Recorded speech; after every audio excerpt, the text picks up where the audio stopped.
Vamos virar a página, vamos falar agora sobre economia. Dados do IBGE, divulgados nesta quinta-feira, revelaram que alimentos e bebidas ficaram mais caros desde o início do governo Lula. No acumulado de 2023, a inflação da comida cresceu mais de 2%. Os indicadores foram calculados a partir de uma coleta de preços realizada entre 14 de abril e 15 de maio. Esse é o maior aumento mensal para o setor desde agosto de 2022. Roberto Mota, começo com você, Mota. E inclusive, essa foi uma das bandeiras da campanha, né? O presidente Lula, enquanto candidato, explorou bastante o tema da fome, né? Prometeu que o brasileiro voltaria a comer picanha, a tomar cerveja, mas pelo visto essa é mais uma promessa de campanha que está longe da realidade, né, Mota? Exatamente, Brown, porque as ideias por trás dessas promessas estão fora da realidade. São ideias da década de 1980. É a ideia de que o Estado é o motor da economia, que o Estado tem que intervir em tudo, que tudo tem que ser regulamentado. Essas ideias são tão profundamente erradas que as consequências delas são muito graves e até bizarras. Nós escutamos aí uma notícia de que o governo resolveu criar um carro popular, tá? É um exemplo perfeito disso que a gente está falando. Quem tem a capacidade de criar um carro que agrade a todos nós, são as empresas automobilísticas, né? Isso não é função do governo. Qual é a função do governo? A primeira função do governo é garantir os nossos direitos fundamentais, o direito de ir e vir, a liberdade de expressão, o direito à propriedade, o direito à vida, e depois cuidar de alguns serviços que a iniciativa privada não pode prover adequadamente ainda. A saúde básica, a educação básica, combate ao crime, justiça e defesa, fazendo isso com o menor custo possível, com a equipe mais enxuta possível, porque assim você deixa o dinheiro no bolso das pessoas.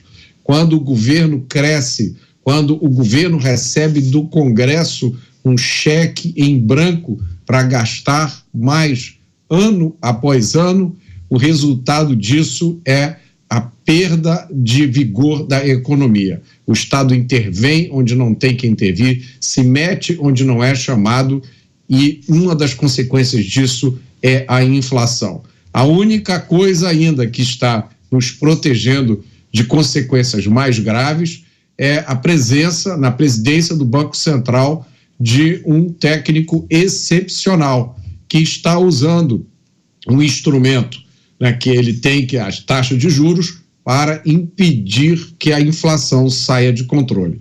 Uma vez que o governo consiga derrubar esse último reduto de sanidade que existe na máquina governamental, aí só nos resta rezar. E ainda sobre economia, uma outra informação importante: o governo Lula anunciou nesta quinta-feira novas medidas para forçar a queda dos preços dos carros populares. De acordo com o vice-presidente Geraldo Alckmin, o plano é reduzir impostos para veículos de até R$120 mil. As faixas de redução ainda serão anunciadas, mas irão variar entre 1,5% e 10,96%.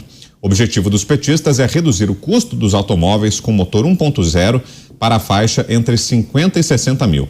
Segundo Alckmin, quanto menor o carro, mais acessível será e menor desconto terá. Volto com você, Dantas. Você já até tinha tocado nesse assunto mais cedo, né? Na sua avaliação, é populismo? É disso que se trata, Dantas? É populismo puro, né? Aliás, o Brown, o Lula acabou de se manifestar sobre toda essa polêmica aí que a gente tem visto, aprovação de MP, de reforma, não sei o que, esvaziamento de Marina, etc. Ele saiu com a seguinte pérola: está parecendo que o mundo acabou, mas está tudo normal. Quer dizer, ele está vendo tudo normal. O Lula está no mundo da janja. Para ele não tem nada de ruim acontecendo. Então, é isso. Eu vou lembrar o seguinte: quando o Lula saiu da cadeia, o pessoal ali, mais ali do núcleo duro, né, que hoje não está, mas está afastado, né? Falando ali Zé Disseu e companhia e tal, eles começaram a trabalhar nos bastidores, e na época eu apurei isso com esse pessoal, começaram a trabalhar para que o Lula já largasse a campanha. Falando quando ele saiu, logo quando ele saiu. Era pré-campanha, mas que já saísse pelo país, fizesse, circulasse de ônibus pelos estados, fosse para o Nordeste, enfim, já era uma espécie de campanha. E aí ele foi aconselhado a falar sobre, não só sobre a Lava Jato, sobre vingança, sobre injustiça, perseguição política, mas falar sobre economia popular. O que é a economia popular? É justamente essas promessas populistas que o Lula vem fazendo e que ele foi reforçando. Foi reforçando esse discurso durante a campanha, acabou convencendo as pessoas de que ia chover picanha, ia chover cerveja, ia ser uma maravilha, ele ia retomar, né, os áureos tempos do seu governo.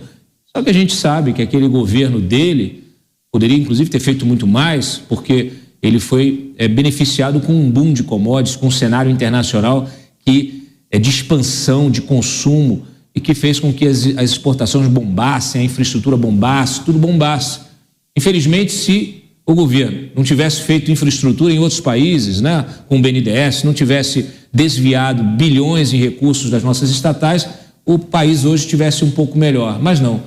Infelizmente, esse passado não volta, a situação hoje é de retração, é de crise, e o que resta é o populismo econômico que vai nos levar para o fundo desse abismo.